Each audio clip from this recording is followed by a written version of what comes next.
Сегодня 25 августа. Я, ребята, заболела. У меня и кашель, и все остальное.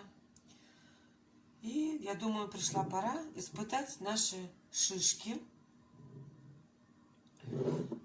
которые мы с вами делали. Вот шишки остались на самом верху. Потом идет сироп, который выделил для шишки. И осел мед. В первую очередь нам надо его размешать.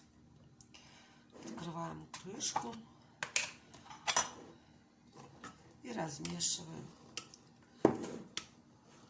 хорошенько. Шишки я убирать не буду, они у меня так и стоят.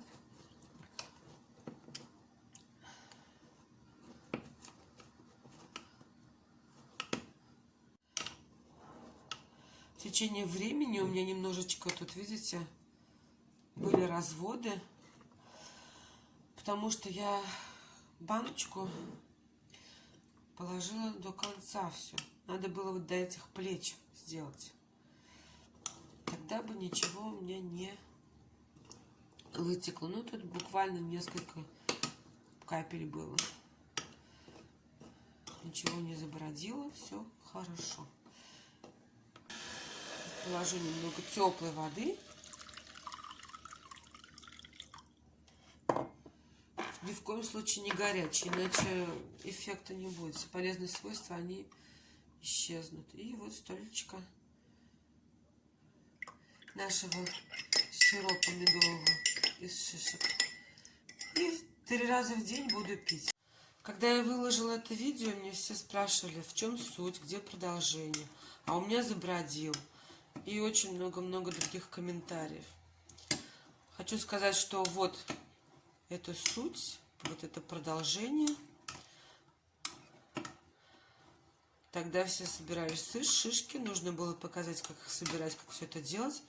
А теперь я буду показывать, как это нужно применять. Кстати, мы же делали с вами не только с медом шишки, но и с сахаром. Который сахар у меня после того, как 2 недели простояла, сахар весь растаял.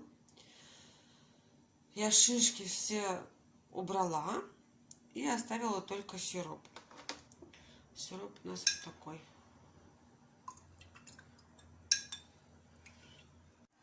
Кроме того, у меня еще есть вот такое варенье, которое я, возможно, тоже буду пить, когда чай буду пить.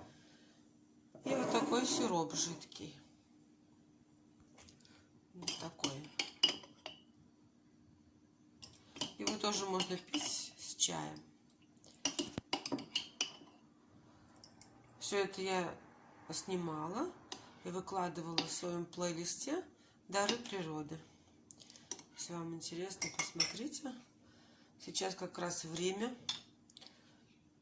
для использования моих заготовок. Всем крепкого здоровья, не болейте, как я летом.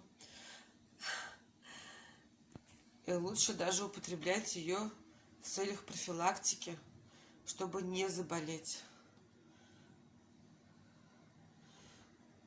Всего вам доброго, крепкого здоровья еще раз.